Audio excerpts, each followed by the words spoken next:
Hariom, pessoal! Então hoje eu venho aqui para falar com vocês sobre os maiores desafios que um professor de yoga encontra, especialmente os professores iniciantes. Então é muito importante para quem tem interesse em passar isso adiante, né? tem já um certo conhecimento, quer passar isso à frente, enfim, quais as dificuldades que vai encontrar e principalmente como passar por elas, eu vou te falar agora, fica ligado, vamos lá.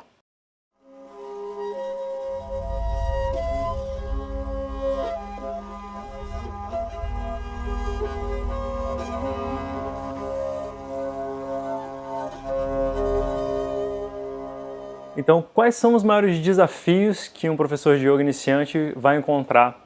Para começar, então não digo nem na carreira, né, mas para começar. Eu tenho uma experiência aí, já de mais de 300 pessoas passaram pelo meu curso de formação, já aqui no Rio, em Porto Alegre, São Paulo, se for contar todo mundo, já mais de 300 pessoas passaram, então formei já bastante gente.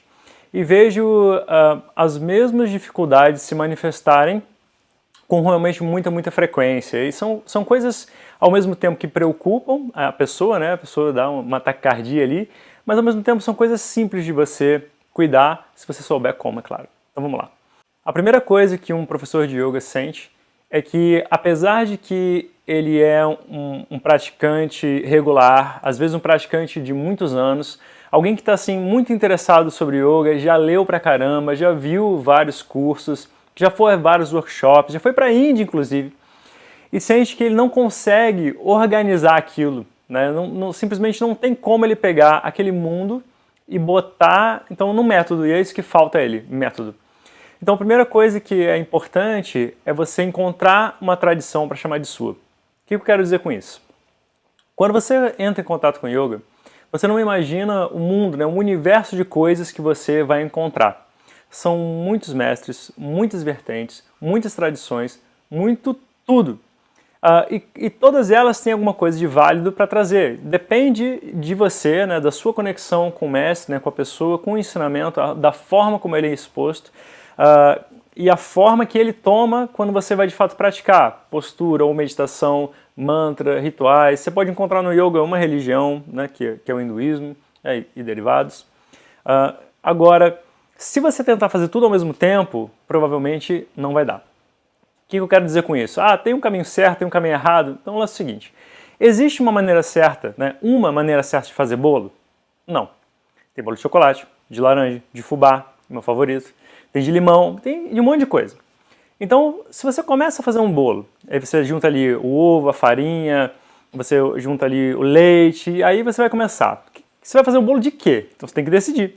Se não, você vai botar chocolate, depois você vai botar o limão, depois você vai botar a laranja, aí de repente você joga um pouco de sal, porque, enfim, você mudou de ideia, quer fazer um bolo salgado. Então o lance não tem uma maneira certa de você fazer bolo. Depende de qual bolo você quer no final. De uma maneira esquisitamente similar, com o yoga é a mesma coisa. Não tem uma tradição correta, né? Tem várias tradições que te falam ao coração, à mente e ao espírito. Se você começar a embolar tudo, especialmente no começo, você não consegue chegar em lugar nenhum. Você nunca termina esse bolo. Por quê? Uma hora aí você muda de ideia, você começa com as posturas, você se fascina pela meditação, você aprofunda na meditação, você vai atrás do mantra, aí você corre atrás dos rituais, e aí você não consegue.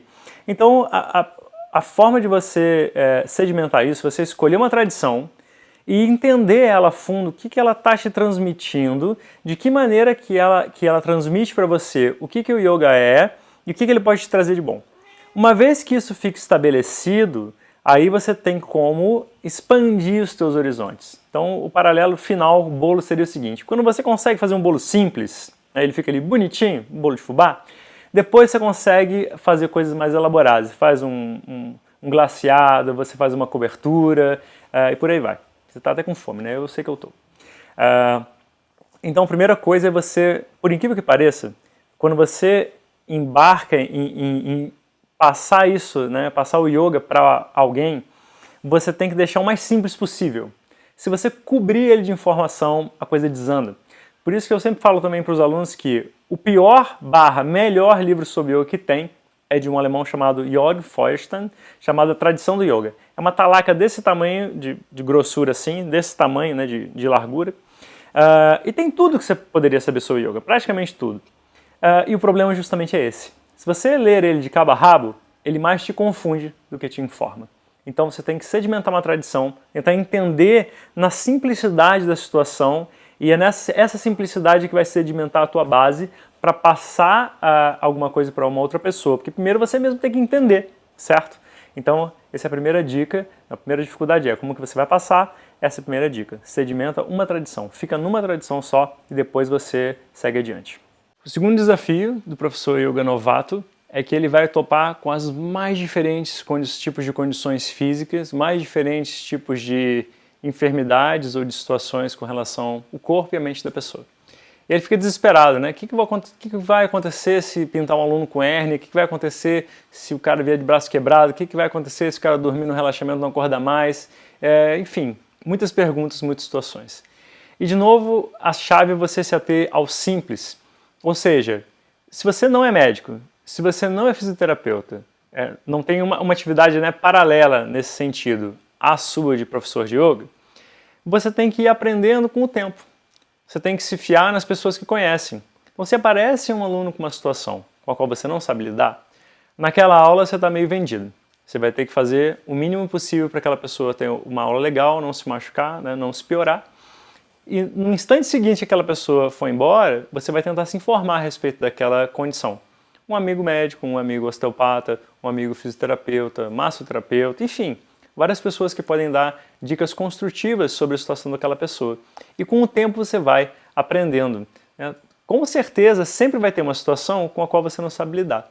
O mais importante é você ter sobriedade para não dar dicas a partir de orelhada. Você não sabe o que você está dizendo. Na verdade, você diz alguma coisa só para não ficar calado. É péssimo isso, porque de fato, realmente isso pode dar uma estragada boa ali na pessoa. Então, a dica é a mesma praticamente, né? Mantenha no simples, mantenha naquilo que você tem certeza que você está fazendo e vai dar tudo certo. Então, mantenha no simples, sempre. E por fim, acho que o terceiro maior desafio é a pessoa ter confiança. Eu sinto uma grande falta de confiança, né, nas pessoas que são formadas, em todas elas, né, em todos os cursos, no meu, em todos os cursos, as pessoas saem dali dizendo assim, não sei se eu estou pronto para dar aula. E provavelmente não está. Não está pronto para tudo que der e vier. Mas é assim que a gente começa todas as coisas. A única forma de você gerar a confiança necessária para dar aula é dando aula. Não tem outro jeito. Como é que você gera a confiança necessária para voar de asa delta? Voando. Como que você sobe lá na pedra altona e aí você cria confiança para se jogar lá naquele lago que está lá embaixo? Se jogando. Não tem outro jeito, não tem treinamento, não tem o que dê jeito nisso. Então, com confiança, com a bagagem que você tem nas costas, né, então, geralmente um curso de formação, o melhor formato para um curso de formação é um curso extensivo, porque você tem tempo, de fato, para poder lidar com todo o ensinamento, com todas as práticas, você tem tempo para sentir aquilo fazendo efeito dentro de você, você questiona, você tem tempo para questionar, para duvidar, para resolver as dúvidas e continuar no caminho melhor do que você entrou. É um curso intensivo, geralmente eu vejo como uma última opção. Se a pessoa realmente não tem como fazer um curso extensivo, ela faz um intensivo, né, de um mês, sei lá quanto, mas fica um pouco a dever nesse quesito, né, do tempo de sedimentação, o tempo de absorção, o tempo de amadurecimento do conhecimento, que vai contribuir com essa confiança ali no fim do caminho. Então, recapitulando, né? Na verdade, essas dicas não são só para o professor de yoga iniciante, também são para o praticante que é dedicado e quer se aprofundar mais no caminho. Então, escolha uma tradição que faça sentido para você e invista nela. Mantenha os seus conhecimentos no nível simples, né? Sedimenta o simples primeiro, para depois construir aquilo que vem depois. E se você for dar aula, você tem que gerar a confiança para dar aula, dando aulas, né? Botando ali a cara a tapa, mostrando o teu trabalho, né? Que é um reflexo daquilo que você aprendeu e daquilo que você é.